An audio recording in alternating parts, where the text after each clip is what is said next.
30 years ago, a 4-year-old girl vanished from the neighborhood where she lived in Delaware, disappearing without a trace, leaving her family shattered and living in prolonged despair. Authorities suspected an abduction involving an adult who had been seen in the area at the time, but there were no reliable witnesses, no physical evidence, and too few leads to pursue, causing the investigation to eventually stall. However, throughout those years her family never gave up hope, clinging to the slim possibility that their daughter might still be alive somewhere. Then one day, from what seemed like a very ordinary decision and a small detail overlooked for decades, the entire case was unexpectedly pulled back into the light in a way no one could have imagined. Before diving deeper into this shocking story, let us know where you're watching from, and if you enjoy cold cases being solved after years of silence, don't forget to subscribe so you don't miss the next part. In 1995, Delaware was still considered one of the most peaceful states in the northeastern United States, where suburban neighborhoods developed steadily, violent crime rarely made local headlines, and the concept of child abduction remained something distant for most middle-class families. In Newark, a small town not far from Wilmington and major highways, life unfolded in familiar rhythms, mornings with parents heading to work, children playing in front yards or nearby parks, neighbors knowing each other's names, and front doors often left ajar during the day. The Sullivan family lived in such a neighborhood, in a modest 2-story home that was comfortable but unpretentious, where daily life revolved around routine schedules and an assumed sense of security. Lily's parents were ordinary working people, connected to the surrounding community, familiar with neighbors, and trusting that their street was safe enough for a child to play within sight of adults without excessive vigilance. Lily Sullivan, 4 years old at the time, was an active, friendly child, familiar with the space around her home, from the concrete walkway in the front yard to the grassy areas where neighborhood kids often gathered. She had a close bond with her primary caregiver in the family, who regularly watched and interacted with Lily in daily activities, enough to believe that a quick glance would reveal where she was. On that fateful afternoon, everything initially seemed no different from previous days. Lily was in her familiar view, moving naturally in the space she knew so well, with no signs of fear or obvious abnormality. However, before the incident occurred, there was a strange element that at the time no one considered serious enough to act on immediately. A presence that didn't belong to the neighborhood's usual rhythm, a detail that briefly raised suspicion in adults before they quickly reassured themselves they were overthinking it. This reaction was not unusual in the social context of the era,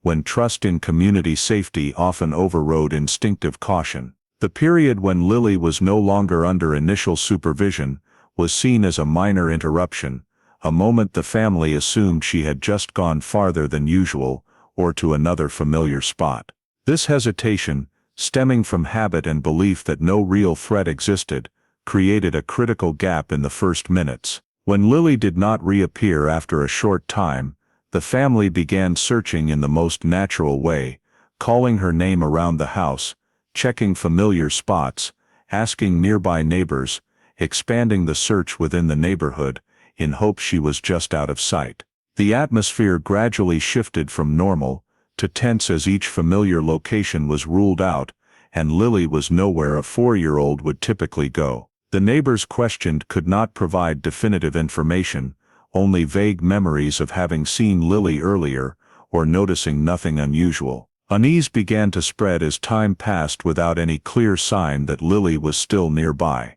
The Sullivan family gradually realized this was no longer a situation explainable by typical playfulness or getting lost, but a true disappearance beyond their ability to resolve. The decision to call the police was made in a state of panic and helplessness, marking the moment when a peaceful afternoon in Delaware in 1995 officially ended, giving way to an unsolved void where the once assumed security suddenly became a luxury. Immediately after the missing person report was made, Lily Sullivan's case quickly moved beyond the family's spontaneous search and entered the formal process of law enforcement, a crucial boundary between personal panic and the activated investigative machinery. A missing person file was opened that night, with initial information recorded hastily but decisively: the victim's age, estimated time of disappearance, last known location, and family context. From the very first minutes, the responding officers assessed the severity not just based on a 4-year-old child going missing, but also the circumstances: no history of running away, no family conflicts, no indication Lily had voluntarily left the familiar safe area. The victim's young age made the possibility of traveling far on her own nearly ruled out from the start, forcing the case to be prioritized highly, where every passing minute could directly impact the outcome. Investigators began narrowing down the disappearance site based on what the family and initial witnesses provided, identifying the core area as the neighborhood around the Sullivan home and direct access points a child could reach in a short time. Alongside spatial mapping, time factors were analyzed, with efforts to pinpoint as accurately as possible the window when Lily left adult supervision, though initial statements remained vague and heavily influenced by panic. During this, the runaway hypothesis was briefly considered, but quickly dismissed, not only due to the victim's age, but also her routines and strong family attachment, consistently confirmed by all involved. The absence of any signs Lily had taken belongings or prepared in advance further reinforced that this was not a spontaneous child action, but a sudden event beyond her control. From this point, the possibility of criminal involvement was seriously raised, though without direct evidence to confirm it. Investigators were cautious in their approach, avoiding rushed conclusions, but could not ignore the reality that a 4-year-old vanishing from a peaceful neighborhood without clear traces was rare and alarming. The lack of violent signs in the initial report did not lessen the severity. Instead, it made the case more elusive, opening the possibility Lily had been taken quickly and controlled before anyone noticed. In that context, the initial investigative force was coordinated with goals of rapid response, while remaining flexible to various possibilities. From undiscovered accidents to intentional crime, local officers were assigned to check nearby areas, noting any information on people and vehicles present during the critical time, while command evaluated whether to expand coordination. Every decision in this phase was foundational, shaping the entire investigation's direction, though at the time no one knew they faced a case that would span decades. The Sullivan family, waiting on the sidelines of initial police activities, gradually realized the situation was beyond their control, and the trust once tied to community safety was replaced by a harsh reality. Lily was not simply lost, but possibly the victim of an act they were not ready to face. The activated investigation was not just a procedural response, but an acknowledgement that the case was far more serious than it appeared, putting the entire system on high alert from the very first hours. Once the investigation was activated, and Lily Sullivan's case officially classified as a serious missing person incident, focus immediately shifted to reconstructing as accurately as possible what happened in the hours before and after her disappearance, as that was the only period where human memory was still recent enough to provide clues, however fragile and incomplete. Investigators started by asking the Sullivan family to recount the entire afternoon, leading to the moment Lily was out of sight, from routine activities, positions of each family member, to the smallest schedule changes. This information was recorded in detail, not because it immediately held evidentiary value, but because in child disappearance cases, seemingly insignificant details can become pivotal when pieced together. Alongside family statements, neighborhood witnesses were approached, including direct neighbors, those likely to have seen Lily that day, and even passers-by in the critical time frame. Each statement was collected separately to minimize cross-influence and avoid memories being unconsciously adjusted based on others' accounts. As initial timelines emerged, a problem quickly became apparent: no absolute consensus on the last sighting of Lily, with estimates varying over a window long enough to complicate reconstruction. Some recalled seeing Lily playing near the home early in the afternoon, while others believed she appeared later, though no one could pinpoint an exact time. The family, in stress and self-blame, also struggled to precisely determine when they realized Lily was gone, as initial subjective feelings had delayed recognizing it as abnormal. Investigators began comparing and cross-referencing statements, plotting them on a shared timeline to find overlaps and contradictions. Some details repeated across witnesses, such as Lily's usual play spots or neighborhood paths, confirming basics, but deeper into critical minutes, memory differences became pronounced. These inconsistencies did not necessarily stem from dishonesty, but reflected the unstable nature of human memory, especially for events not deemed important at the time. Cross-referencing also revealed a significant time gap, a period no one could confirm seeing Lily or knowing her whereabouts, creating a foggy zone in the timeline where any hypothesis could fit. This gap became the investigation's focus, as it represented the highest likelihood window for the disappearance, but was also the hardest to verify. Investigators tried narrowing it by identifying other area activities at the same time, like foot traffic, minor neighborhood events, or distractions, but most efforts yielded only indirect information. Some witnesses offered unverifiable details, like feeling they saw a child resembling Lily from afar or vaguely recalling a stranger in the area, but without clear descriptions or specifics for verification. This information was noted, but could not serve as a solid basis for further action due to lack of consistency and physical corroboration. During reconstruction, investigators also faced the reality that the scene had been disturbed before their arrival, making precise determination of Lily's final position and movement nearly impossible. The absence of physical signs, combined with vague statements, forced reliance on elimination and inference rather than a clear event chain. Every unverifiable detail, however small, was filed, as experience showed seemingly useless early information can gain meaning under new evidence. However, at this stage, reconstruction yielded only an incomplete timeline with few certainties, and mostly foggy areas, reflecting the true nature of the hours after Lily Sullivan's disappearance. The result was not a clear answer, but confirmation that the case was far more complex than surface appearances,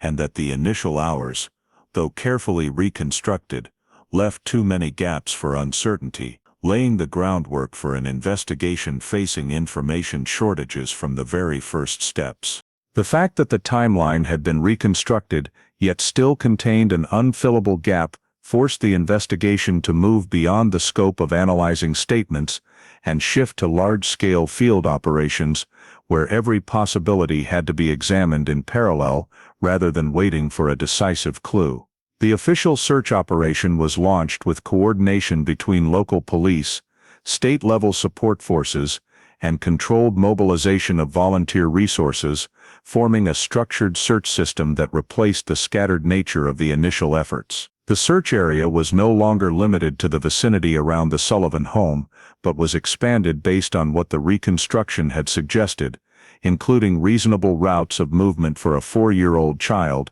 entry and exit points of the residential area, adjacent public spaces, and areas with features that obstructed visibility. Key areas were identified not only from geographical factors, but also from community living habits, traffic density, and locations where an unusual event could occur without immediately drawing attention. The sweeping process was conducted in layers, with the goal of gradually eliminating the simplest possibilities before focusing on more complex scenarios, while ensuring that no area was overlooked, simply due to the lack of clear clues. During the search, several items believed to be related to Lily began to be discovered in various locations, not concentrated at a single point, and not forming a coherent sequence, making the interpretation of their significance particularly cautious. Each item was fully documented in terms of location, condition, and discovery context, because in child disappearance cases,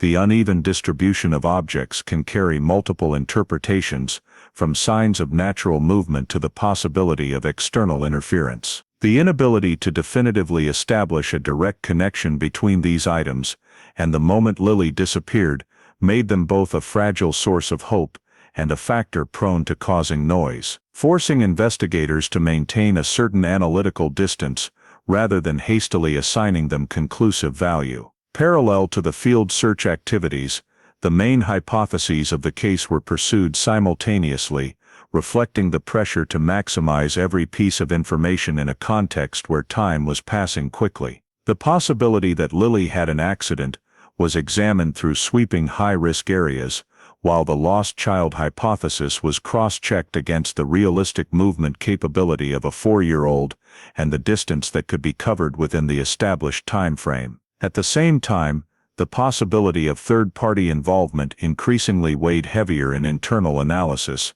not because of direct evidence, but due to the absence of signs consistent with the remaining scenarios. Conducting the investigation in multiple directions at once required tight coordination to avoid duplicating work and over-dispersing resources, especially since each hypothesis had different requirements for personnel and equipment. Assessments of the likelihood that Lily was still alive were conducted continuously and updated based on factors such as environmental conditions, elapsed time, and what the field searches yielded, but no data was strong enough to tip the scales clearly in one direction. It was this very uncertainty that made the search campaign prolonged and tense, as it sustained hope while simultaneously forcing investigators to confront the possibility that the outcome might not match the effort invested. Decisions in this phase often involved trade-offs, as expanding the search meant consuming more resources, while narrowing the scope carried the risk of missing a critical clue.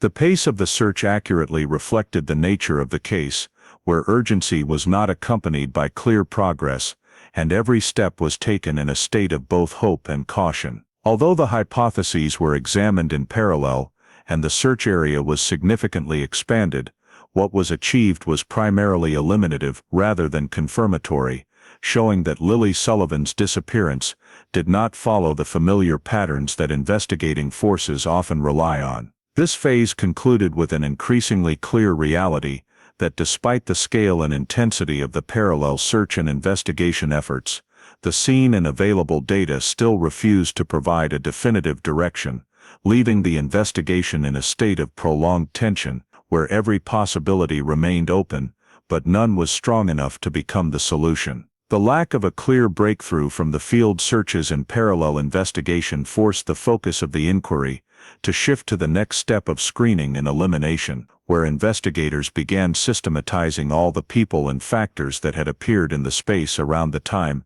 Lily Sullivan disappeared, with the goal of narrowing the scope of suspicion to a manageable level. A list of individuals present in the area was compiled from multiple sources, ranging from family statements, neighbors, passing witnesses, to records during the search process, forming a broad set that included long-term residents, visitors on the day, and individuals with unclear purposes appearing in the neighborhood. Each name on this list was examined in the specific context of the day of the incident, including the reason for their presence, duration of stay, relationship with the Sullivan family, and any details that might suggest an opportunity to approach Lily without drawing attention. This process was meticulous and prolonged, because in a community considered safe, the presence of a stranger did not necessarily equate to a threat, but it could not be dismissed simply due to the lack of clear signs. From the initial list, focus gradually shifted to screening strangers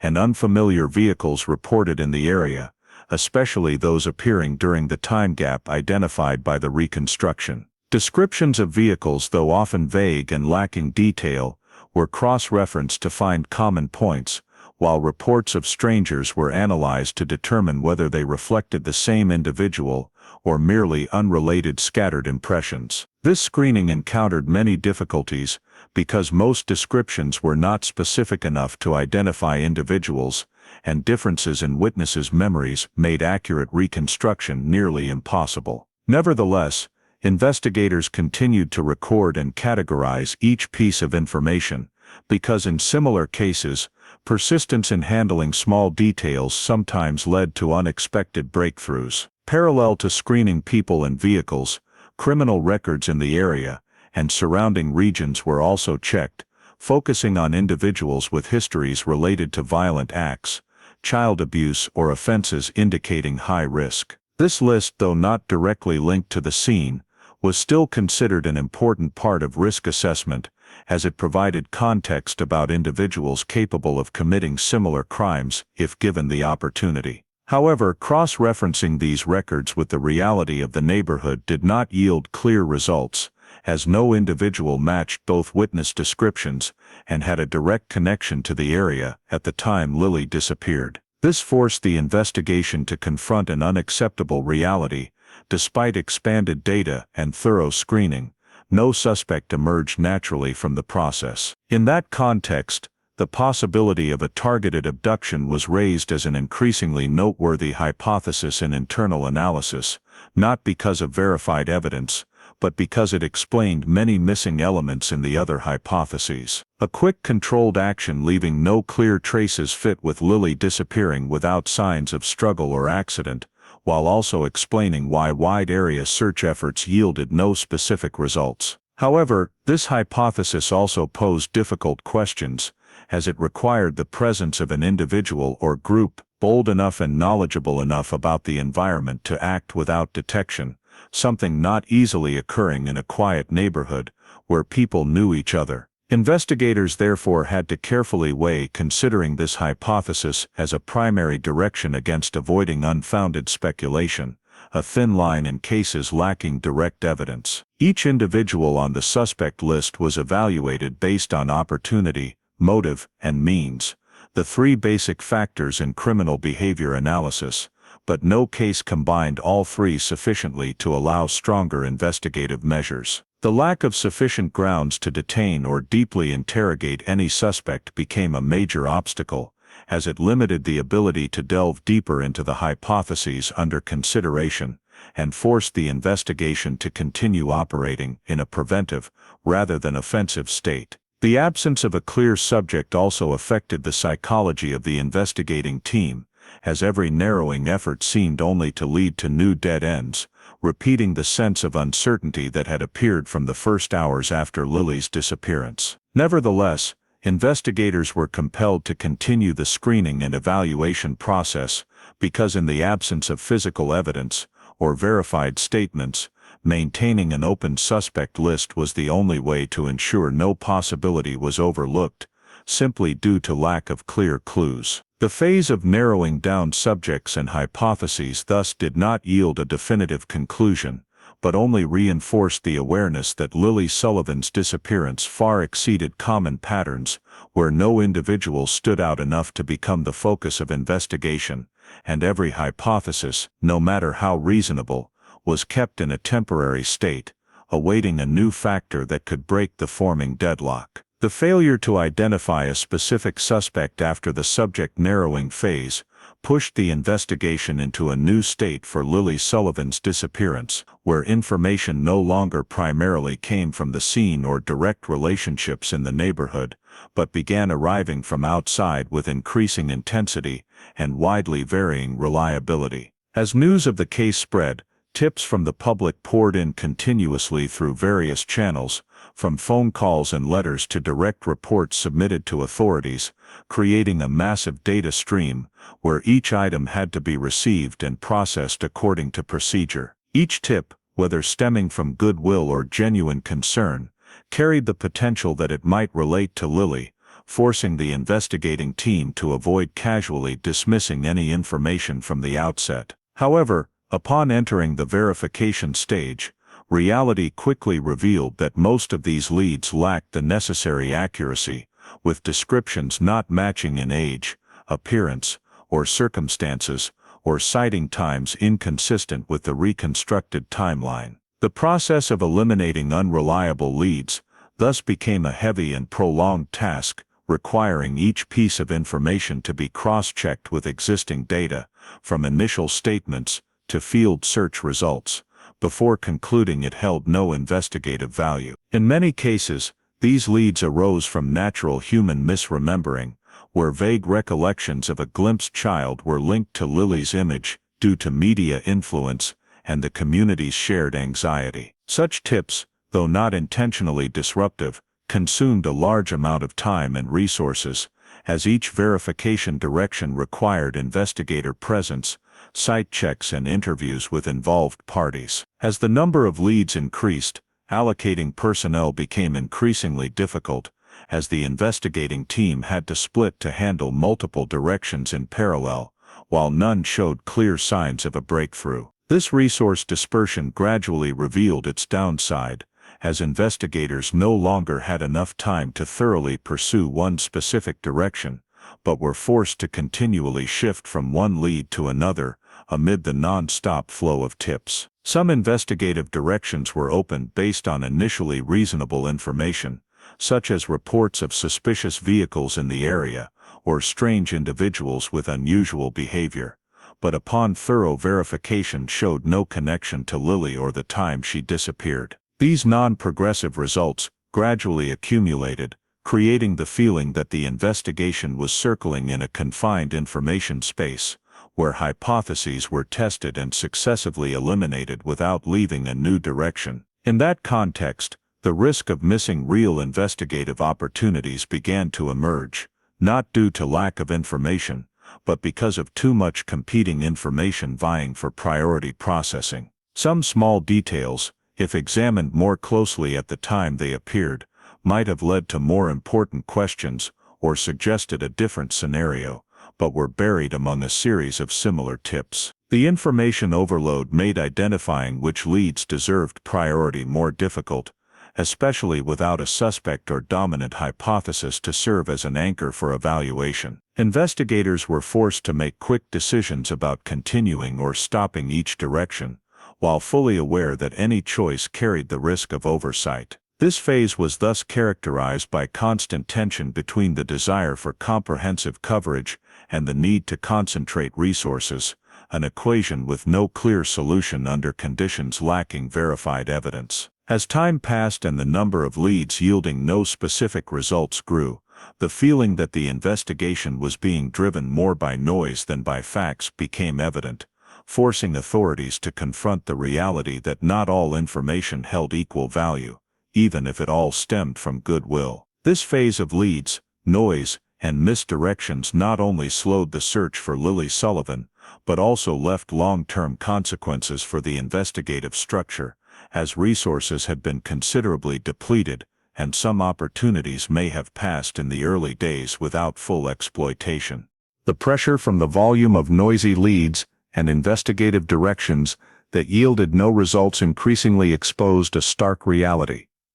The investigation into Lily Sullivan's disappearance was hindered not only by the lack of cooperation from the evidence, but also by systemic limitations deeply tied to the technological context and investigative methods of 1995. At that time, investigative tools relied heavily on witness statements and physical crime scenes, while means capable of connecting data, analyzing behavior, or tracking movements on a large scale either did not exist or had not been integrated into local-level investigative procedures. Absence of surveillance cameras in residential areas and on nearby roads meant that all efforts to reconstruct Lily's journey or that of anyone who might have approached her depended entirely on human memory,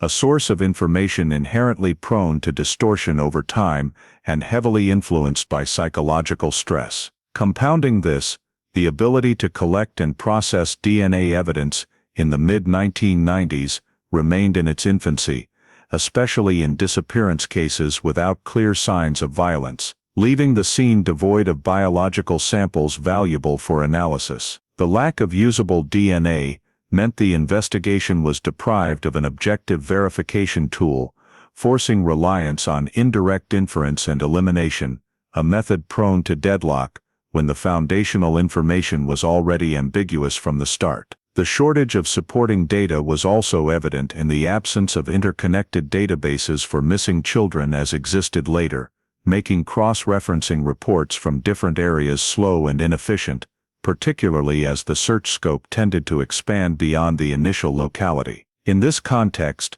certain tactical decisions made with the aim of rapid response revealed long-term limitations, most notably, the failure to fully secure the scene from the outset. The area around the Sullivan home, already disturbed by the family's and neighbors' spontaneous search activities, was not rigorously protected, resulting in the likely loss of fragile physical traces that might have existed in the critical first minutes after Lily vanished. This decision did not stem from negligence, but from an initial assessment that this could be a case of getting lost or an accident, reflecting the prevailing mindset of the era, where child abduction in a quiet residential neighborhood was not yet considered a priority scenario. Additionally, witness exploitation faced significant timing and methodological constraints, as many individuals were only approached after a certain delay, causing their memories to begin fading or to be influenced by information circulating in the community. Some potential witnesses, who might have seen Lily or unusual elements during the critical time frame, were not interviewed in depth from the beginning, leading to small but crucial details potentially being overlooked or never fully recorded. This delay, combined with the pressure of handling a flood of public tips, created an investigative environment where priority was often given to newly emerging information rather than deeply revisiting and re-verifying what had already been documented. Gradually, the investigation began to show signs of losing direction, not due to lack of effort, but due to the absence of a strong data axis to keep all activities centered on a clear objective. Investigators had to continually adjust strategies, opening and closing lines of inquiry in short periods, making the process more reactive than proactive. Reliance on random leads and unverified tips further increased the risk of veering away from the case's core questions, while technological limitations made revisiting and re-evaluating old data unlikely to yield new insights. Over time, these systemic limitations and errors accumulated, forming an invisible but solid barrier that made it difficult for the investigation to advance beyond what had been achieved in the initial phase. Although each individual decision could be justified within the specific context and conditions of 1995, collectively, they contributed to weakening the ability to maintain a consistent and effective investigative direction. The investigation gradually shifted into a maintenance mode rather than one of progress, where the goal was no longer to uncover what had happened, but to ensure no possibility was entirely overlooked. A subtle but significant shift in approach. This phase marked the transition from a dynamic investigation driven by hope and rapid response to a heavier process, dominated by objective limitations and irreversible decisions, laying the groundwork for the growing sense of impasse throughout the system, striving to find Lily Sullivan. The impasse formed by systemic limitations and errors gradually forced the investigative apparatus to confront an unavoidable question: whether continuing to maintain the current intensity of investigation still offered any real chance of progress, or whether it merely prolonged a resource-draining state without creating new value. Internal reviews were conducted amid intense pressure from public opinion and the victim's family, where every decision had to balance the responsibility to seek the truth with the reality that available tools had been nearly exhausted. Comprehensive reports were produced, listing all investigative directions pursued, leads verified and ruled out, and persisting gaps that lacked effective means to fill. Through these meetings, it became increasingly clear that the investigation was no longer moving forward, but operating in a loop,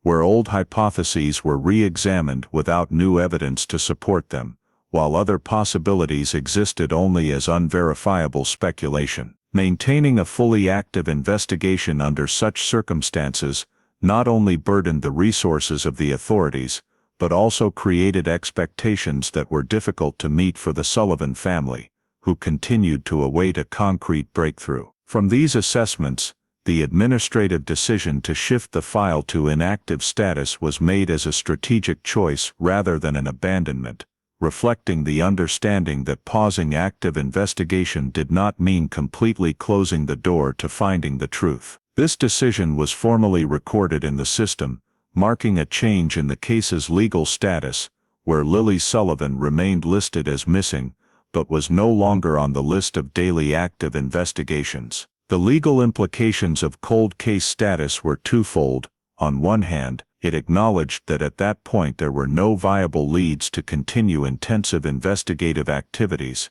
On the other, it ensured the case file remained intact, ready to be reactivated if new information or technology emerged that could alter the situation. Within this framework, the authority and scope of law enforcement intervention were significantly reduced, shifting from proactive to reactive, where further actions would only be taken if sufficiently strong new evidence justified reopening the investigation. This change also brought practical consequences for how the case was handled, as investigators were no longer assigned full time to the Lily Sullivan file, but maintained only minimal oversight to ensure any new information, if it appeared, would be properly recorded. The case file was moved to long-term storage, where all documents from statements and scene reports to internal analyses were organized and preserved according to standards for future retrieval. This archiving carried not only administrative significance,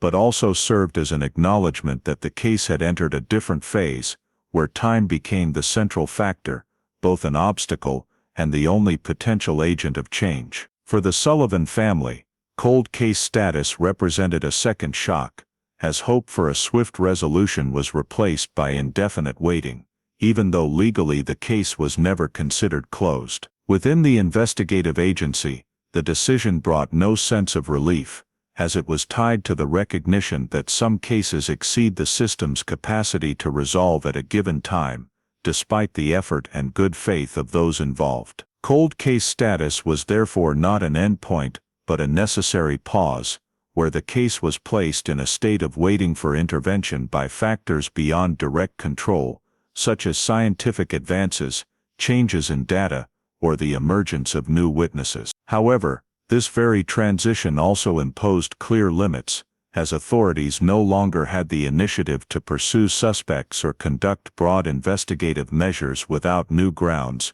making any progress entirely dependent on unpredictable variables. The Lily Sullivan file, stored alongside hundreds of other unsolved cases, became part of a silent data repository, where each dossier represented an interrupted story, awaiting the right moment to be reopened. In this context, the decision to shift the case to cold case status was both an admission of the investigative system's limitations in 1995, and the only way to ensure that when conditions changed, Lily Sullivan's story still had a chance to continue, though no one could know how long that wait would last, or how great its cost would be. As the Lily Sullivan file was placed in long-term storage, and the official investigative system entered its period of silence, the victim's life continued elsewhere, in a reality completely detached from the identity left behind. Lily grew up under a different name, in a different family, with identity documents that did not reflect her true origins, but were valid enough to allow her to exist legally in society. The new living environment bore no clear signs of violence or overt coercion. Instead, it was constructed as an ordinary life, where Lily was raised, cared for, and integrated according to the familiar standards of a middle-class American family. The shift in surroundings and people was so complete that it left no clear memory gap sufficient for Lily to question her early years, especially since memories formed before age 4 are inherently faint and easily supplanted by new experiences. The family in which Lily grew up did not ask questions beyond what was necessary, and she herself had no reason to doubt what she was told about her origins, as everything around her reinforced a consistent narrative, even though that narrative was not the truth. In the process of growing up, Lily experienced the familiar changes of childhood, from adapting to school and forming social relationships, to building a sense of belonging in a family she believed was her own. Any small discrepancies in personal history, if they existed, were explained with reasons simple enough not to provoke deep curiosity, and in that context, Lily had no awareness that she had once been a missing child with another family awaiting answers. The administrative procedures tied to Lily's new identity were maintained stably through life's stages, from school registration and medical care to necessary legal documents, though upon close inspection there were irregularities that at the time no one had the motivation or context to challenge. The absence of records related to early infancy, or slight mismatches in timelines, did not create direct issues, as the administrative system operated on formal validity, rather than deep scrutiny of each individual's origins. This surface smoothness concealed a core truth: Lily was living a life built on the foundation of a substituted identity, though she herself was entirely unaware of it. This lack of awareness stemmed not only from a childhood severed from initial memories, but also from a living environment where all information about the past was either controlled or simply non-existent. As Lily matured, her sense of self was shaped by what she was taught and experienced, rather than by a complete personal history, creating an outward continuity beneath which lay an unnamed void. This void did not necessarily manifest as overt suffering or crisis, but existed as an indefinable absence, a vague feeling of missing connection to some part of herself that could not be named. Over the long term, the rupture in Lily's personal origins went unchallenged by any external factor, as no information from the cold case file could reach her current life, and conversely, her life left no strong enough trace to lead back to the 1995 disappearance. The two life paths existed in parallel but completely separate, divided by time, distance, and the lack of data connectivity between systems at that era. Lily continued to build her life like anyone else, making personal choices, forming relationships, and accumulating experiences, without knowing that her true identity lay in an archived file marked unsolved. It was precisely the normality of this life that highlighted the central paradox of the case. A child could vanish from her old life without vanishing from the world, only to grow up in a different reality, where safety and stability concealed a deprived truth. The rupture in personal origins thus occurred not as an immediate event, but as a silent process,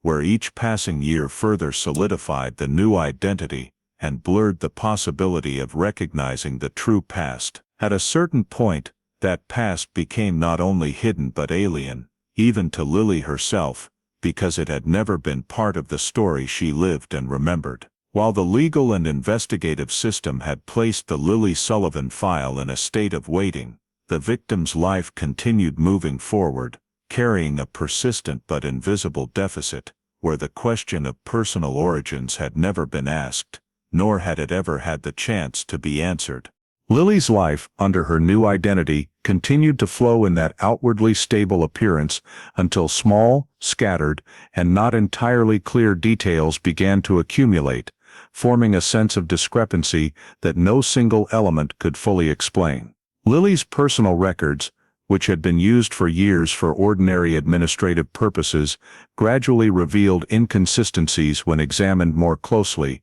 though for the most part they caused no specific obstacles. Certain timelines did not align perfectly. Some information about place of birth or early circumstances was presented in vague general terms lacking verifiable details, but valid enough to pass standard procedures. These gaps were not seriously questioned in the early stages, as the administrative system prioritized continuity over deep tracing of origins, and Lily had no practical reason to doubt what was recorded on paper. Over time, however, this ambiguity began to stand out more, not because it directly contradicted the life she was living, but because it lacked the seamless coherence that most people take for granted in their personal stories. Information about Lily's origins, when mentioned, was often generalized, lacking the specific details that others could easily recount about their early years, creating a subtle but persistent difference. Seemingly simple questions about the past received no clear answers,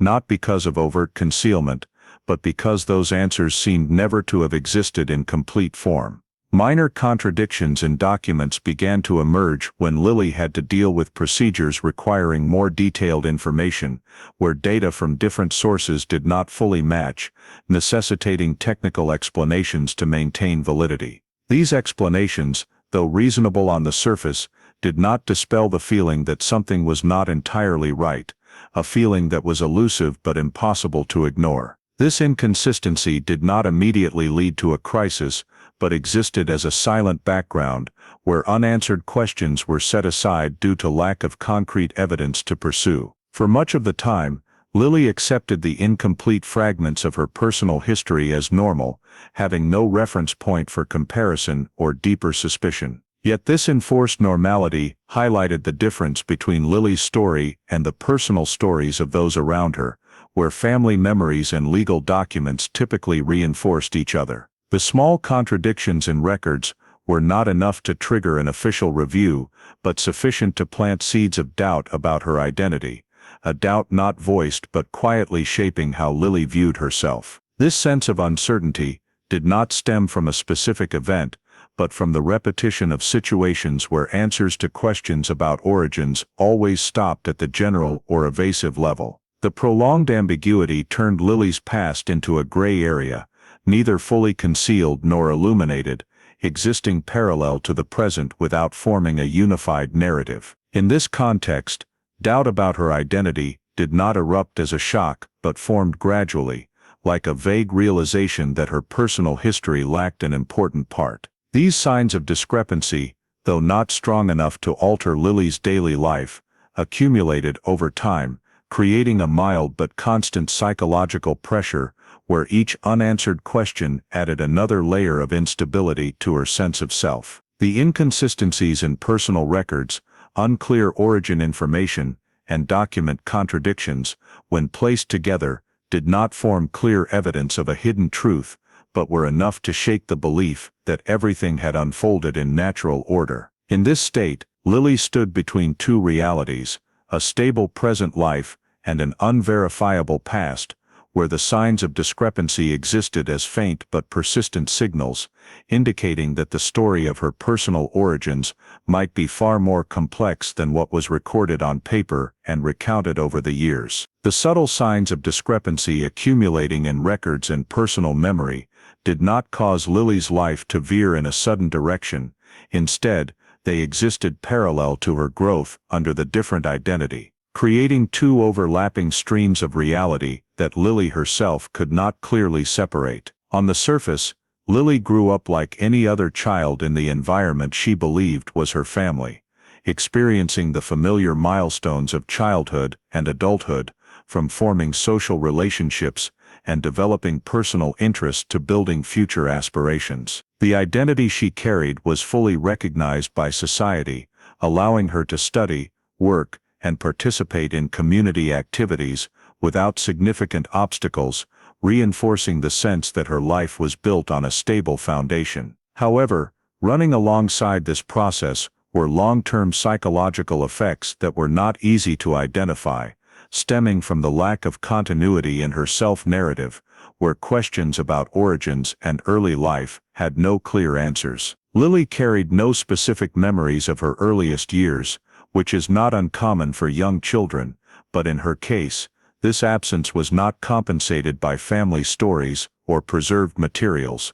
making the void more noticeable over time. While those around her could recall childhood memories through parents' accounts or keepsakes, Lily could only access a faint and incomplete version, enough to maintain outward continuity, but lacking emotional depth. This deficiency did not always manifest as obvious distress, but often appeared as a feeling of not fully belonging, a recognition that something in her personal history remained unfilled. In the process of growing up, Lily gradually formed a new sense of self based on real present experiences, relationships she built herself, and values she chose, rather than on a clear origin story. This identity was strong enough to help her adapt and move forward, but was also constructed on a foundation of missing information, where the past did not play the guiding role it does for many others. The gap in personal history was thus not a completely empty void, but a blurred area where questions existed without data to answer them, forcing Lily to accept uncertainty as part of herself. These two life streams, one the present life with recognized identity, the other, a severed past she could not access, coexisted without intersecting, creating a prolonged parallel state. Lily was not conscious of living at the intersection of two stories, but the psychological impacts of this state still quietly shaped how she viewed herself and the world around her. The lack of a clear origin foundation led her to construct personal meaning and values more from the present and future, as a way to compensate for the unverifiable past. This brought both strength and fragility, as Lily had high adaptability, but was also easily unsettled by questions related to identity and belonging. The gap in personal history did not lead to an immediate crisis, but existed as a background factor, influencing how Lily handled close relationships, her understanding of family, and the concept of attachment. In many situations, Lily sensed the difference between herself and those with clear family stories, even if that difference was hard to put into words. The lack of clear early life memories, combined with minor contradictions in documents and accounts, turned Lily's past into an abstract space, both existing and not existing in her awareness. This parallel life continued for many years, with the current identity increasingly solidified and the past growing ever more distant, creating a subtle but enduring imbalance. Lily continued to live, develop, and shape herself in the reality she knew, while the other story of her life, the one severed in 1995, still existed elsewhere, not touching her consciousness, but leaving indirect traces through the unnamed voids. In this state, Lily's life became evidence of human capacity to exist and adapt amid missing information about oneself, while also revealing the psychological cost of living with an incomplete personal history, where two parallel realities coexist without a point of intersection, at least in the awareness of the person living within them. The state of living with two parallel life streams, though not manifesting as an overt crisis, gradually built into a quiet motivation pushing Lily to focus attention on questions about her personal origins, not as a spontaneous reaction, but as the result of years accepting unfilled voids. The drive to investigate her background did not stem from a single event, but from a growing clarity that her self-story lacked a solid foundation, where basic information about early years existed only as assumptions or general explanations. This urge was nurtured by natural comparisons with others, as Lily realized that for many people, questions about origins were obvious and answerable through memories, documents, or consistent accounts, while for her, they always remained vague. In the context of modern society, where stories of discovering identity through science were increasingly common, Lily began accessing information about DNA testing as a concrete possibility, no longer abstract. Initially, this exploration was more curiosity than determination, a way to see if science could provide any missing pieces to her deficient personal picture, rather than a desire to upend her current life. The sources Lily encountered, from mass media to widely shared personal stories, gradually built awareness that DNA testing was not just a medical tool, but a means to trace family history and confirm biological connections beyond administrative records. This awareness shifted the idea of taking a DNA test from remote possibility to practical option, though still accompanied by hesitation. The decision to proceed was not made hastily, as Lily was aware that any result could profoundly affect how she viewed herself and the relationships built over years. The deliberation occurred on multiple levels, from questioning whether knowing the truth was truly necessary, to fearing that revelations could disrupt the stability she had worked to create.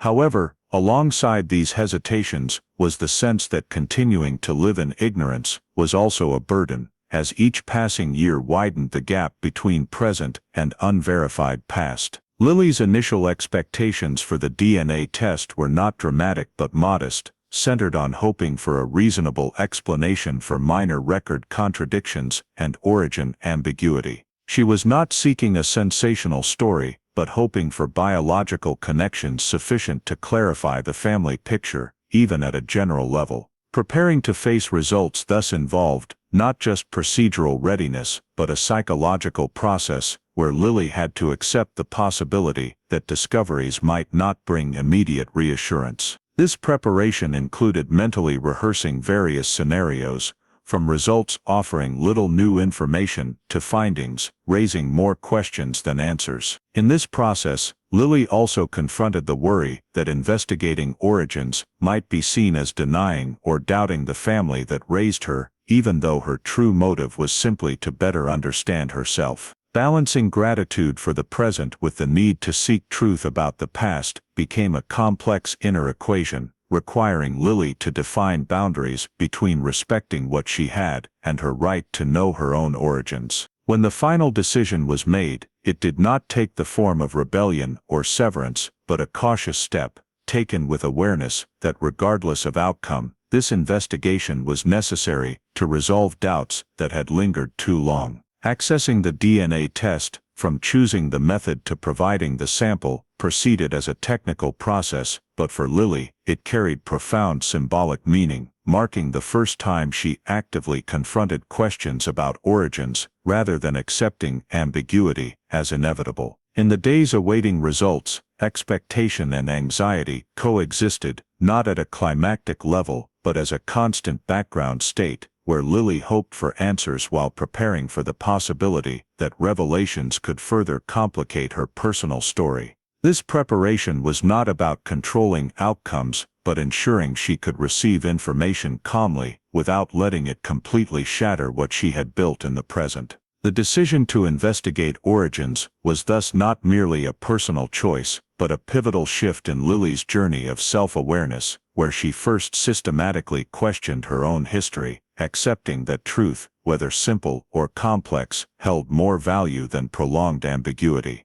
The wait for the DNA test results closed a long period of hesitation and opened up a reality that Lily could not control, as scientific data for the first time placed her personal origin story under objective light, independent of narratives or administrative documents. The initial results revealed a clear mismatch between Lily's DNA and the family she had lived with for many years, a discovery that could not be explained by simple technical errors or rare genetic variations. This lack of similarity not only denied a direct biological relationship but also ruled out the possibility that Lily was the biological child of any current family member, raising a major question about the true nature of the identity she had carried since childhood. As the data was analyzed more deeply, the system began to display strange genetic relationships, biological connections to completely unknown individuals, not part of any family story Lily had ever been told. These connections were not close enough to immediately identify biological parents, but clear enough to confirm that Lily's DNA belonged to a different family line, existing parallel to the life she was living. The emergence of these connections completely changed how Lily viewed her initial decision to take the DNA test, as what had been seen as a gentle effort to learn more now became scientific evidence that her origin story had a much deeper layer than anticipated. Faced with the possibility that she might have been legally adopted, Lily tried to cross-reference the DNA results with known personal records, but the data quickly showed that this scenario did not fit. There were no signs of an official adoption process, no corresponding legal records, and no DNA match with any storage systems typically associated with legal adoptions from that period. Ruling out this possibility did not bring relief. Instead, it increased the severity of the discovery, as it implied that Lily's identity change had not occurred through a clear legal path. Awareness of the seriousness of the DNA results did not come as a single shock, but formed gradually through connecting the facts, from inconsistencies in personal records to memory gaps and vague family stories over many years. Each piece of information once seen as isolated now began to link together, forming a picture showing that Lily not only lacked information about her origins, but had lived under an identity that did not reflect her biological truth. This placed Lily in a psychologically difficult position, as she had to confront the possibility that her life was built on an untruthful foundation, though it was unclear who was responsible or what the motive was. In that context, beginning to trace back the DNA data became an almost unavoidable step, not to seek a sensational story, but to determine the boundaries of truth and the extent of external intervention in her personal life. This process did not occur in a neutral emotional space, as each new genetic connection discovered carried the potential to open a different direction for the origin story, while also raising more unanswered questions. Lily had to approach the data cautiously, distinguishing between suggestive links and connections strong enough to have evidentiary value, while maintaining the necessary distance to avoid being drawn into unfounded speculation. Tracing back the data was not just a technical operation but a cognitive process, where Lily had to accept that the truth could be far more complex than she had imagined, and that finding her biological origins could have consequences far beyond the personal sphere. Each new analysis step further clarified the abnormality of the situation, as the identified genetic relationships were not tied to any family story in Lily's current life, nor fit simple scenarios like record mix-ups or administrative errors. This reinforced the view that the DNA results were not just a personal discovery, but a sign of a major unexplained event in the past, one powerful enough to completely alter a child's identity without leaving clear legal traces. In receiving and analyzing this data, Lily gradually shifted from initial curiosity to a more sober awareness of the responsibility that comes with knowing the truth, as each new discovery raised questions about how far to go and where to stop. Determining the severity of the DNA results lay not only in the biological mismatch, but in the potential implications it suggested, from possible wrongdoing in the past, to the idea that Lily's identity might be linked to other records never before connected. This shift marked a turning point in the journey to understand her origins, as Lily was no longer simply seeking information for herself,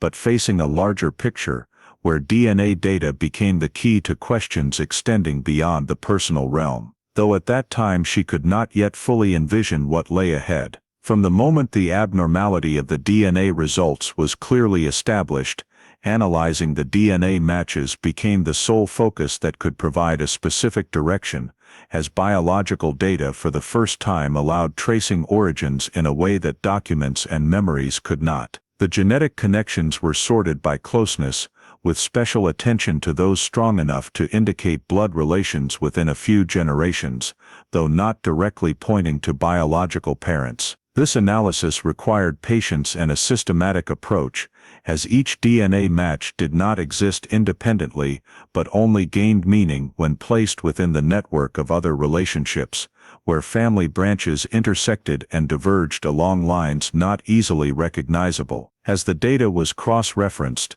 certain patterns began to emerge, showing that Lily's genetic connections were not randomly distributed but clustered around certain family lines, suggesting a shared geographic area in the past. From there, geographic narrowing was implemented as the next inferential step, not based on guesswork, but on the frequency of DNA matches appearing in specific areas. This gradually reduced the search scope from national to regional level, as the strongest connections all pointed to the same area in the same historical period. In that data picture, Delaware began to appear as a notable convergence point, not through a single connection but through the repetition of multiple genetic links originating from that state or nearby areas. Delaware's appearance in the data did not immediately carry conclusive meaning, but it created a coincidence too significant to ignore, especially in the context of Lily being born in the mid-1990s, during a period when some unresolved child missing cases existed there. Linking family branches became a complex task, as genealogical investigations had to connect names, timelines, and locations from various data sources to build a hypothetical family tree in which Lily might occupy a detached position. Each family branch was examined, not only for biological relation but also in its social and historical context, to determine if unusual events existed that could explain a child being separated from her birth family without clear legal traces. This process did not happen quickly, as each new connection needed independent verification to avoid building hypotheses on uncertain data. However, as family branches were cross-checked, some connection lines began converging on the same area and time period, significantly reducing the number of plausible scenarios. Narrowing the search did not yield immediate answers, but it changed the nature of the tracing from a vague search to a more structured investigation where each step was based on grounded elimination. Lily was fully aware that DNA data did not tell the story in the human way, but provided only cold connections, requiring interpretation through context and inference. Therefore, the analysis focused not just on numbers and match ratios, but on understanding how families moved, lived, and interacted in the preceding years, especially in Delaware, where genetic connections seemed denser than in other areas. The coincidence between DNA data and a specific location was not enough for a conclusion, but it was sufficient to change how Lily viewed her story, as the once vague past now began to attach to a concrete geographic space, rather than existing as an abstract concept. Linking family branches also highlighted the complexity of personal history, as a child could carry traces of multiple generations and stories, even if those stories had been severed very early. The narrowing process continued through successive analysis rounds, with each new connection helping eliminate unsuitable possibilities while strengthening remaining hypotheses. Though no specific name or clear record yet existed for comparison, the data convergence around Delaware created a clearer past axis, where DNA fragments were no longer scattered, but began arranging into a traceable structure. For Lily, this was the first time her past existed not just as a sense of lack, but was anchored by data and location, opening the possibility that her personal origin story, however complex and hard to face, could finally be followed step by step through the patience and discipline of science. As the DNA data gradually converged on Delaware, the tracing process no longer remained personal but began touching official archives, where records of missing children from decades ago still existed as unresolved stories. From the analyzed and narrowed DNA matches, the data was compared with missing children records by area and corresponding time period, seeking cases potentially related biologically and contextually. This comparison was not based on a single criterion but a combination of age at disappearance, location, circumstances, and demographic factors, forming a filter that gradually narrowed the search. Among the records brought for comparison, one case stood out, not due to overwhelming data volume but because of the unexpected compatibility between seemingly disparate elements, leading to the name Lily Sullivan reappearing after years of lying dormant in the system. The 1995 record described a 4-year-old girl who went missing in Delaware in a quiet residential area, with details of timing, circumstances, and age remarkably fitting the DNA data under analysis. Discovering this match was not treated as an immediate conclusion but approached as a hypothesis requiring rigorous testing given the seriousness of linking a living person to a decades-long missing person case. Assessing authenticity became the key step, where all data had to be independently cross-checked to rule out random coincidence or analysis errors. Genetic indicators were examined closely, compared with demographic information and historical factors in the Lily Sullivan record, to determine if compatibility exceeded normal probability thresholds. In parallel, details in the 1995 record were re-examined with modern perspective, noting points once seen as vague or insufficient, but that might now hold new meaning alongside DNA data. This process gradually reinforced the view that the match was not superficial but had a strong enough scientific basis for serious consideration, though further verification steps were still needed before any official conclusion. Once authenticity reached a certain threshold, information began to be cautiously transferred to relevant authorities, not as proven claims, but as a new data set potentially directly related to a specific cold case. This transfer followed procedures to ensure compliance with legal standards,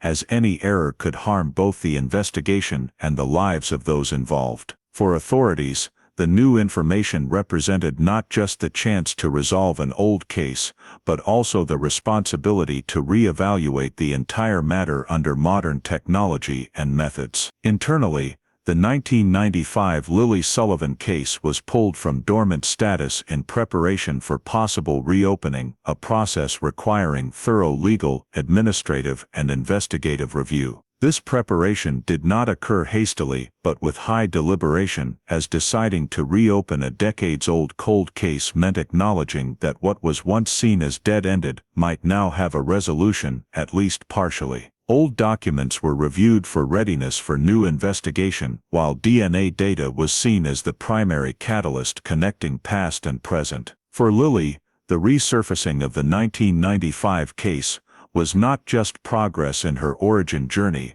but a moment of realizing that her personal story was tied to a broader legal and social history, where a child's disappearance had left a lasting mark over many years. This movement marked a rare intersection between two parallel lives, as scientific data began drawing them closer, no longer allowing complete separation. Though no official statement had yet been made, placing the Lily Sullivan case back in investigative focus changed the story's nature, from a personal origin search to a legal and social issue, where verification and clarification responsibility no longer belonged to one individual alone. The preparation to reopen the case thus proceeded as a quiet but decisive shift, with all necessary elements gradually falling into place, awaiting the moment when past and present would officially collide, not just in data but in the legal reality of a case once considered unadvanceable. The 1995 case file, being brought back into official focus, forced the law enforcement system to activate a process entirely different from what had taken place 3 decades earlier, when the Lily Sullivan case was first handled under conditions lacking tools and data. The Delaware Cold Case Unit took on the case as a special file, not only because so much time had passed, but because the emergence of highly reliable DNA evidence had changed the entire foundation for evaluating the case. From the start, the unit did not approach the matter as a mere continuation of the investigation, but as a process of completely restructuring the understanding of what had happened, beginning with a full review of the old files that had been stored for years. Every report, statement, crime scene record, and internal note was re-examined, not to look for individual errors, but to understand the assumptions that had guided the original investigation and the objective limitations that had shaped the decisions at the time. During this review, many details that had once been considered insufficiently significant or unverifiable were now placed in a new context, where DNA evidence served as a reference axis for reassessing their value. Comparing investigative methods between the two eras became an essential part of the reopening process, as the cold case unit had to clearly identify what elements had been unexploitable due to technological limitations and what tactical decisions could be re-evaluated in light of modern standards. This difference lay not only in technical tools, but also in the approach to data, as modern systems allowed for connecting and analyzing information on a scale that the 1995 investigation could not achieve. Through this comparison, the cold case unit identified gaps in the old file that were no longer absolute dead ends, but points that could be reapproached with new methods, particularly demographic connections and individual movements that had once been impossible to track. From there, determining new investigative directions was carried out systematically, not to completely replace the old hypotheses, but to rearrange them according to their feasibility in the current context. The focus was no longer spread out as before, but concentrated on elements that could be re-verified with modern data, from administrative records and residency history to social connections that had once been considered insufficiently clear. This required the cold case unit to sharply distinguish between hypotheses that were merely speculative and directions that could be practically verified, an important step to avoid repeating the resource dispersion that had occurred in the past. Once the new investigative directions were identified, task assignment was carried out with the goal of optimizing efficiency rather than mobilizing large forces as in the initial phase of the case. Each investigator was assigned a specific area of work tied to their expertise and experience, from expanded DNA analysis and reviewing old administrative records to reapproaching witnesses who had been interviewed years earlier. This assignment method reflected a change in investigative philosophy, where quality and depth were prioritized over quantity and speed. The cold case unit also had to establish a tight coordination mechanism between departments, ensuring that all newly collected information was shared promptly and placed within the overall picture, avoiding the isolation of data fragments as in the past. Throughout the reopening process, a consistent principle was maintained, not to assume that what had been accepted previously was right or wrong, but to treat it as historical data that needed to be re-evaluated based on existing evidence. This helped the investigation avoid falling into bias while opening up the possibility of viewing the case in entirely new ways. The reopening of the investigation was not noisy or dramatic, but took place in an atmosphere of extreme caution, as every step had to consider legal consequences and the impact on those involved. For the cold case unit, this was not just about resolving an old case, but an opportunity to test the effectiveness of modern investigative methods when facing a case once considered incapable of further progress. In that context, the reopening process became a structural turning point, where the past and present began to be connected systematically, not through emotion or speculation, but through data, methods, and the patience of a unit created to confront questions that time had left unanswered. Reopening the investigation with modern structure and methods allowed the cold case unit to return to 1995, not to repeat old assumptions, but to reconstruct the incident from the beginning, based on what could now be seen more clearly, regarding the opportunities, timing, and manner in which Lily Sullivan might have been removed from her original life. Analyzing opportunities to access the victim became the foundational step, as investigators examined the entire social environment and physical space around the residential area where Lily lived, focusing on moments when adult supervision was interrupted without being considered unusual. These opportunities were not evaluated based on assumptions of violence or public coercion, but on the possibility of discreet access, where an adult could approach a 4-year-old child without immediately triggering alarm from the victim or those around her. Lily's familiarity with her living space and feeling of safety in that environment was seen as a key factor, as it reduced the likelihood that she would resist or seek help when faced with a situation presented as harmless. From analyzing access opportunities, the investigation moved to identifying plausible timing for the crime, focusing on the time gaps already identified in the initial phase of the case, where there were no certain witnesses and no clear physical traces. This time period was re-evaluated from a modern perspective, with attention to the rhythm of life in the residential area, traffic flow, and moments when the appearance or disappearance of an individual would not draw special attention. The plausible crime timing was not identified as a single moment, but as a short window sufficient for a quick and controlled action, consistent with Lily disappearing without leaving signs of chaos. In parallel, investigators analyzed the methods used to conceal identity, not only for Lily after she was taken, but for the abduction act itself. The absence of direct witnesses and reliable descriptions of the person or vehicle involved suggested that the action may have been carried out in a way that did not draw attention, exploiting the familiarity of the environment and the community's assumptions of safety. The method of concealing Lily's identity was examined through administrative irregularities, discovered years later, indicating a process of replacing or recreating an identity valid enough to pass the control systems of that era. This raised the hypothesis that the abduction, if it existed, was not just an instantaneous event, but the start of a deliberate chain of actions aimed at maintaining the separation between Lily and her original identity. In the reconstruction process, Many hypotheses raised during the initial investigation phase were re-examined and excluded based on new data, including the possibility that Lily left on her own, an undetected accident, or random intervention without planning. These hypotheses no longer fit when placed alongside the DNA evidence and signs that Lily had been raised stably, under a different identity, for a long time, a scenario requiring a level of control and preparation far beyond the capability of a random event. Excluding incompatible hypotheses was not aimed at forcibly narrowing the story, but at eliminating directions no longer compatible with the overall data,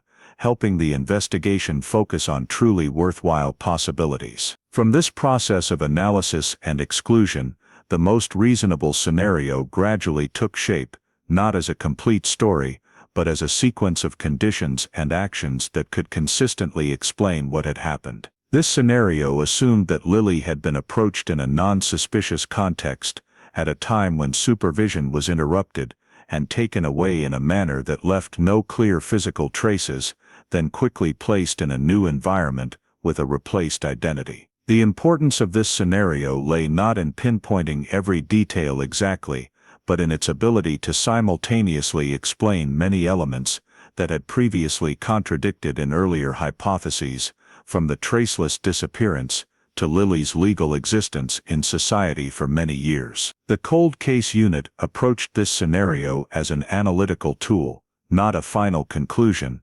using it to test data consistency and identify points needing further verification. Reconstructing the abduction in this way allowed the investigation to overcome the limitations of initial thinking, where lack of tools and data had forced investigators to rely on speculation, and shift to a more structured approach based on the combination of scientific evidence and contextual analysis. In that process, Lily Sullivan's case was no longer viewed as an incomprehensible disappearance, but as a chain of events explainable by human behavior and the gaps in the systems of that era. Forming the most reasonable scenario did not close the investigation, but it created a clearer reference framework, where any new data could be placed to test compatibility, and where the story of what happened in 1995 began to take specific shape, though still missing important pieces needing confirmation. The most reasonable scenario formed from the reconstruction process could only become a true investigative foundation when Lily's identity was confirmed legally and scientifically, making the next phase focus entirely on transforming inferences and scattered data into an indisputable official conclusion. The DNA confirmation testing process was implemented with stricter standards than the initial analysis phase, using multiple independent comparison samples to rule out technical errors and ensure that the match was not the result of mistake or random coincidence. Lily's DNA samples were directly compared with genetic data from individuals identified as having the closest blood relations through the tracing system, to establish a clear and verifiable biological connection. This confirmation result not only reinforced previous findings, but also created a scientific foundation strong enough to move the case into the legal phase, where every conclusion had to withstand rigorous scrutiny from the judicial system. In parallel with DNA confirmation, birth and medical records related to Lily were brought out for comparison, from the original birth certificate in Delaware to newborn medical documents stored scattered across various systems. This comparison aimed to determine consistency in timing, location, and basic biological information, while clarifying anomalies that had been overlooked or unexplained in the initial investigation phase. Differences between the original birth records and the documents used in Lily's later life were noted as administrative evidence, indicating an officially unrecorded disruption in the identity formation process. When medical data was placed alongside DNA results, a consistent chain of information gradually formed, showing that Lily Sullivan, the child missing in 1995, and the adult woman now facing the current investigation system were the same individual biologically. Completing the legal process required coordination between multiple agencies, from law enforcement to civil registry units and the judicial system, to ensure that identity confirmation was not only scientifically correct, but also legally valid. Procedures were carried out cautiously to avoid unnecessary harm to involved individuals, while ensuring that all record changes accurately reflected the proven reality. The conclusion of Lily Sullivan's identity was reached not as an emotional statement, but as an inevitable result of a multi-layered verification process, where DNA, birth records, and medical data all converged on one point. This conclusion held special significance not only for Lily, but for the entire case, as it marked the first time since 1995 that the victim's identity was definitively determined after decades of existing in ambiguity. Updating official records was carried out immediately afterward, with storage systems adjusted to reflect Lily Sullivan's true identity, while retaining traces of the old identity as part of the complex legal history the case had created. This update was not just technical, but an official acknowledgement by the system that a serious discrepancy had existed for a long time without detection. For the cold case unit, confirming identity closed the inference phase and opened a new one, where the truth about the victim was no longer a hypothesis but a proven fact. However, this moment did not carry celebration or complete relief, as confirming identity simultaneously raised difficult questions about responsibility, motive, and what had allowed a child to be separated from her original life, without leaving traces for many years. Nevertheless, at this point, the focus remained firmly on completing the final confirmation steps accurately and transparently, to ensure no doubt remained about Lily Sullivan's identity in the legal records. The confirmed and officially updated identity also created a clear milestone in the case's progress, where the story no longer revolved around who Lily was, but shifted to what had happened and who was responsible. In that context, the identity confirmation phase was not just a procedural step, but an indispensable foundation for all subsequent actions by the investigative system, ensuring that every decision made from this point forward was based on a proven and irreversible truth. The official confirmation of Lily Sullivan's identity not only closed a decades-long investigation phase, but also forced the entire involved system to enter a particularly sensitive moment, where legal truth was transformed into direct impact on human lives. The notification to the biological family was carried out after multiple rounds of preparation, not only procedurally but also psychologically, as the relatives had lived nearly 30 years in a state of unresolved loss. For the Sullivan family, the moment of receiving the news that Lily was alive did not unfold as complete relief, but as a violent collision between the hope they had silently clung to and the reality that the child they lost had become a fully formed person in a different life. The joy over Lily's survival was immediately intertwined with profound pain upon realizing that her entire growth process, from early childhood to adulthood, had taken place beyond their reach. Organizing the meeting after decades was considered a necessary but emotionally risky step, as both sides carried different expectations shaped by completely opposite experiences. The meeting was not framed as a symbolic or media event, but took place in a tightly controlled setting to minimize pressure and allow the parties to approach each other under the safest possible conditions. When Lily and her biological family first faced each other directly, there was no clear emotional script guiding that moment, as the reality of 30 years of separation could not be reduced to a single reunion. The psychological reactions of the parties revealed the complexity of the situation more than any description could, as emotions did not follow a linear order, but emerged simultaneously, overlapping, and sometimes contradictory. The biological family tried to recognize Lily as the child they had lost while confronting the reality that before them stood an adult with a completely different identity, memories and attachments. Lily, meanwhile, had to process a deep sense of strangeness when facing people directly related to her by blood, but absent from her memories or personal experiences, creating an emotional distance that could not be immediately erased. Initial reactions did not explode into climaxes but manifested through awkwardness, prolonged silences, and cautious attempts at communication, where every word was weighed to avoid causing further harm. After the initial encounter, the process of adjusting family relationships began to clearly reveal practical challenges, as the reunion did not automatically restore lost roles but required all parties to rebuild the relationship from scratch. The Sullivan family had to confront accepting that they could not return to a traditional parental role,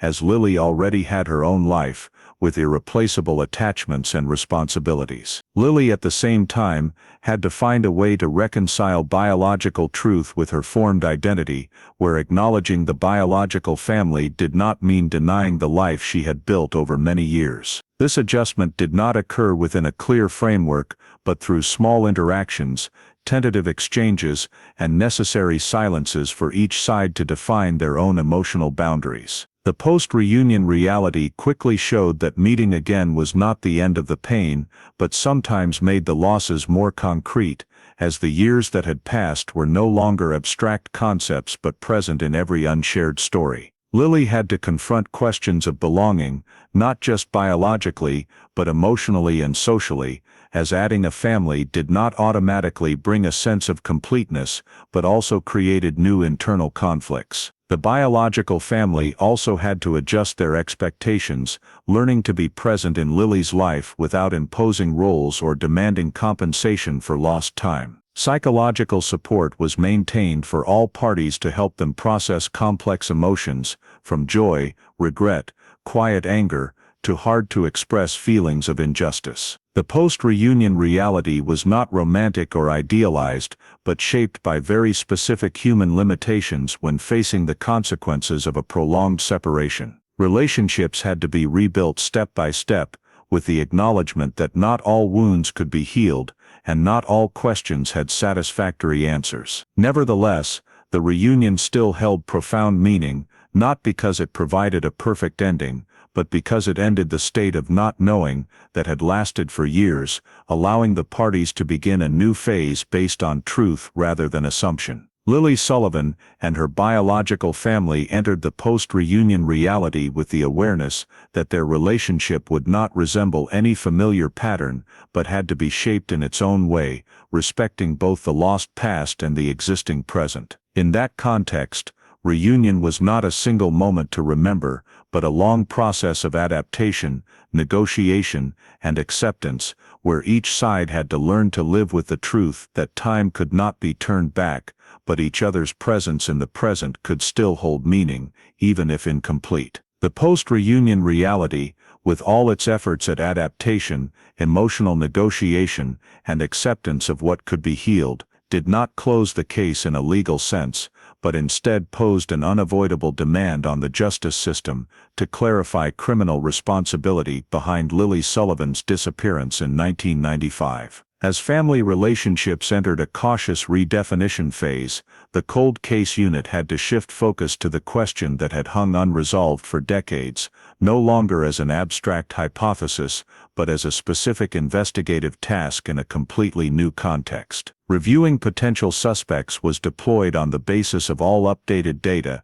including the reconstructed abduction scenario, administrative irregularities related to Lily's identity, and social connections that had existed in the area where the incident occurred. Individuals mentioned in the 1995 files, even at a very faint level, were brought back into consideration, not with an assumption of guilt, but to assess whether modern data could clarify their role. However, from the start, investigators faced the reality that time had fundamentally altered the legal landscape, as many people who had been in the area or considered connected had since passed away, lost legal capacity, or were no longer able to provide reliable testimony. The current legal status of subjects became a determining factor in defining the scope of investigation that could be pursued, as not every suspicion could be legally followed in the present context. For individuals still alive and accessible, assessing legal status was conducted alongside consideration of personal rights, to avoid recreating trauma or invading the lives of those without direct evidence against them. Investigators had to carefully balance the duty to seek truth with adherence to modern legal standards, especially as the case had passed many critical time thresholds related to statutes of limitations and evidence standards. The greatest limitation of this investigative phase quickly became apparent in the lack of usable physical evidence for criminal proceedings, as the original scene was not fully preserved. No biological samples were retained, and no direct evidence existed linking a specific individual to the act of taking Lily. What remained was mostly inferential data, administrative irregularities, and reconstructed behavioral patterns, elements valuable for investigation, but not always meeting the standard of proof beyond reasonable doubt in court. Time also eroded the accuracy of witness memories, making any new statements only able to provide contextual support rather than serve as a foundation for criminal charges. In that context, the possibility of prosecution was realistically assessed without evasion, with input from prosecutors specializing in cold cases, who had to weigh not only the chances of winning, but also the consequences of prosecuting a case with insufficient evidence. Legal analyses indicated that, although Lily Sullivan could be identified as the victim of an unlawful act in the past, assigning criminal responsibility to a specific individual at the present time might not be feasible due to barriers of evidence and statutes of limitations. Some acts, if proven, might have constituted serious crimes in 1995, but the lack of direct data made the prospect of taking the case to trial with expectations of full justice fragile. The criminal investigation conclusion was therefore built not as a definitive statement about the perpetrator, but as a comprehensive assessment of what the justice system could and could not achieve under current conditions. The cold case unit noted that the Lily Sullivan case had achieved its most important progress in human and factual terms, with the victim's identity and fate clarified, but simultaneously acknowledged that individual criminal responsibility might forever remain beyond the reach of the law. This conclusion was not intended to close the investigation in silence, but to define clear boundaries between historical truth and legal prosecutability, avoiding unrealistic expectations for the family and public. For Lily and her biological family, the absence of a specific defendant to face in court was a painful reality, but one gradually prepared for through transparent communication with authorities, helping them understand that justice does not always take the form of a verdict. Concluding the criminal investigation in this way did not erase questions about motive or moral responsibility, but it closed the phase in which the legal system could validly intervene. In that context,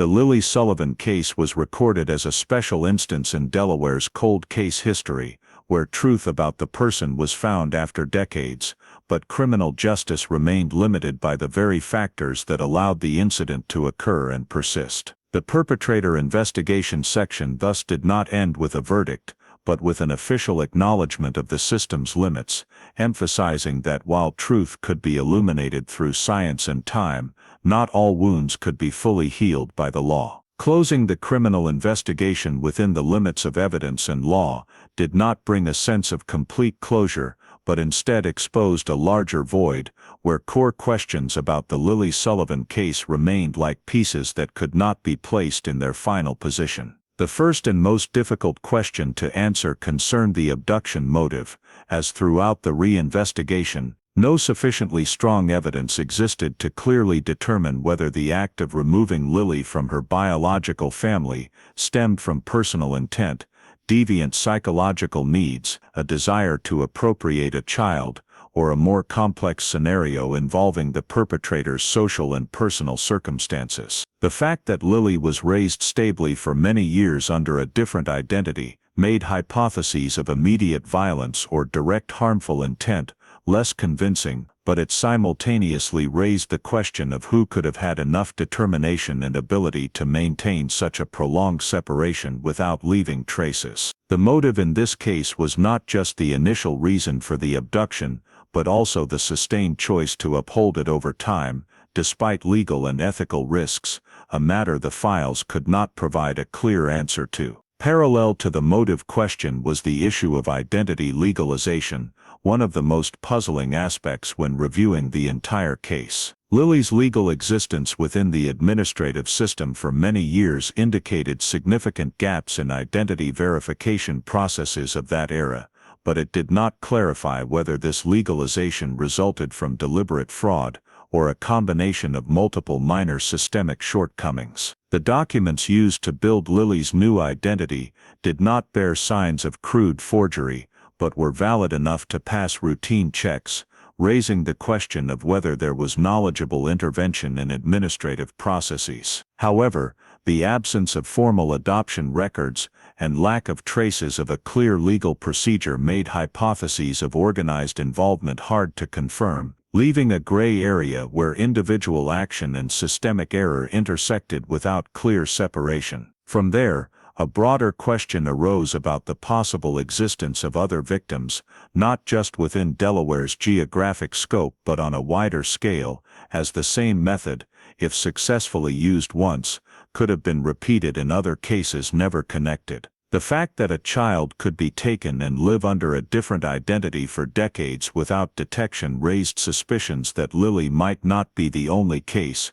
but merely the first discovered thanks to the rare combination of modern DNA technology and old archived data. However, no specific evidence indicated a repeated pattern or chain of related victims, keeping this hypothesis at the level of a warning rather than a conclusion, yet sufficient to prompt broader reviews of unresolved missing children files. These questions were not only directed at individuals or specific acts, but also turned back to systemic responsibility, from initial report handling, scene preservation methods, to the capacity for data interconnection among agencies before modern technology was widely applied. Systemic responsibility was not raised to assign blame to individuals involved in the 1995 investigation under limited conditions, but to frankly recognize that structural shortcomings had enabled the case to persist in silence. The lack of a federal-scale child identity cross-checking mechanism, near-total reliance on administrative paperwork and human statements,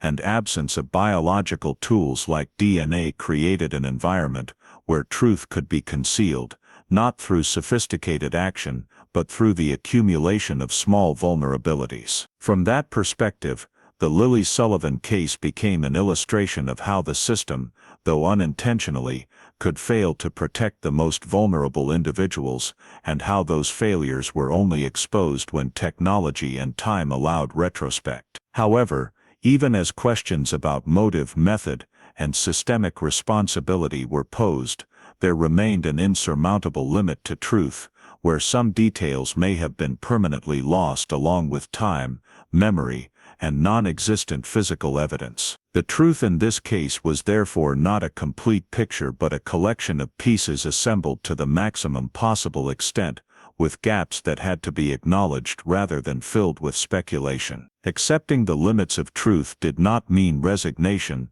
but recognition that not every question could be answered, even when the victim's identity was confirmed and fate clarified. The unanswered questions in the Lily Sullivan case thus existed as an inseparable part of the story, reminding that justice and truth do not always align, and that some aspects of the past will forever remain beyond the reach of investigation and law. In that context, recording unanswered questions was not a sign of failure but an act of honesty, reflecting the complexity of reality and the limits of any system when confronting time, people, and what has been lost. Accepting that unanswered questions remain in the Lily Sullivan case did not diminish the meaning of what was achieved, but instead placed the entire story in the proper context of a cold case resolved using the tools and awareness of the modern era. The role of DNA in solving this cold case was decisive,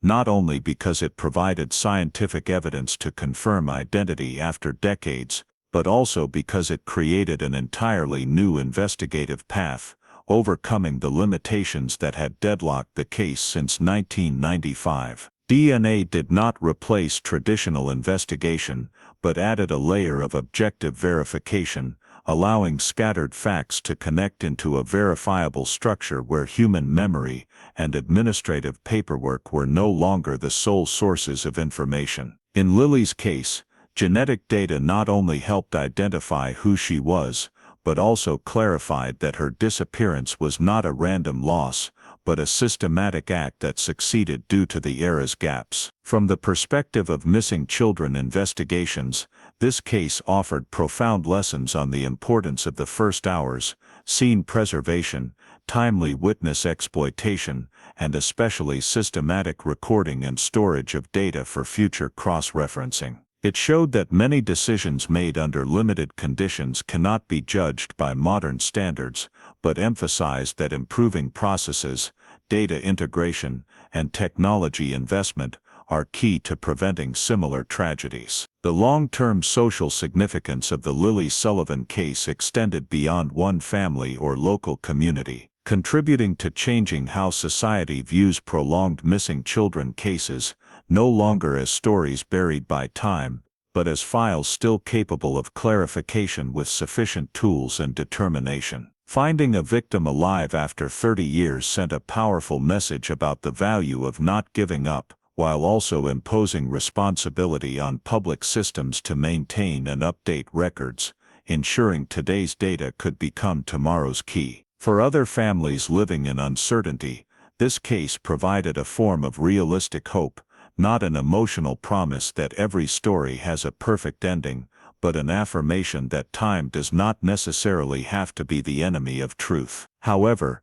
this hope came with honesty about limits, as not every case can lead to prosecution or legal closure, and finding a loved one alive does not erase accumulated trauma. In that context, the impact of the Lily Sullivan case on other families lay in redefining expectations, encouraging them to seek truth with new tools while preparing psychologically for complex and imperfect outcomes. Ultimately, this case forced the justice system and society to redefine the concept of solved in modern cold cases, where resolution no longer absolutely means identifying the perpetrator and issuing a verdict. Solved in Lily Sullivan's case meant identity confirmed, fate clarified, core truth brought to light, and the decades-long state of not knowing ended, even if criminal responsibility could not be fully established. This definition did not diminish the value of justice,